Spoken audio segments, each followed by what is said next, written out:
और अब बात भारत के पावर पंच की। कूटनीति और रणनीति के मोर्चे पर भारत लगातार मजबूत और कामयाब हो रहा है।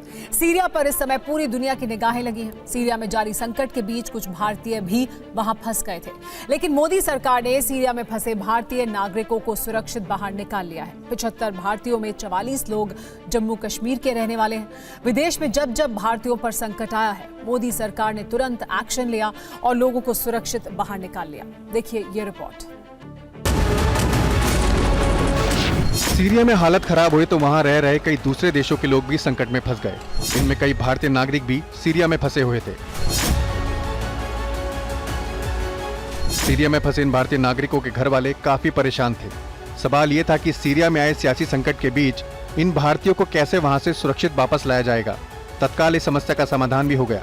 सीरिया में फंसे 75 भारतीय नागरिकों को मंगलवार को सुरक्षित बाहर निकाल लिया गया। विदेश मंत्रालय के मुताबिक सीरिया से सुरक्षित निकाले गए लोगों में जम्मू कश्मीर के 44 जायरीन शामिल हैं। ये जायरीन सीरिया के सैदा जैनब में फंसे हुए थे। सैदा जैनब सीरिया के शिया मुसलमानों का एक बड़ा तीर्थ स्थल है।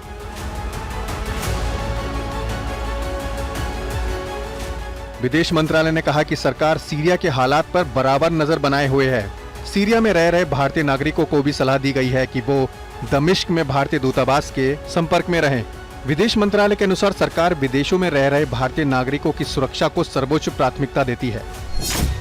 आपको याद दिला दें, साल 2023 में अफ्रीकी देश सूडान में राजनीतिक संकट आने पर वहां रह रहे भारतीयों को वापस लाने के लिए मोदी सरकार ने ऑपरेशन कावेरी चलाया था। सूडान में फंसे 3862 भारतीयों को जेदा के रास्ते वापस भारत लाया गया था। उससे पहले 2022 में यूक्रेन युद्ध शुरू होने के बाद यूक्रेन में फंसे भारतीयों को वापस लाने के लिए ऑपरेशन गंगा चलाया गया था। यूक्रेन में फंसे 1100 से ज्यादा भारतीयों को सुरक्षित भारत लाया गया था। 2021 में तालिबान ने अफगानिस्तान की राजधानी काबुल को कब्जे में ले लिया था, तो ऑपरेशन देवी शक्ति के तहत 800 से ज्यादा लोगों को सुरक्षित भारत लाया गया था। पीएम मोदी के 10 साल के कार्यकाल में कई बार ऐसा कठिन समय आया है जब विदेशों में फंसे भारतीयों को वक्त पर मदद मिली और उन्हें सुरक्षित भारत लाया गया। यही है भारत का पावर पंच, फिक्र आपकी, परवाह देश की। Bureau report, TV9 Bharatvarsh.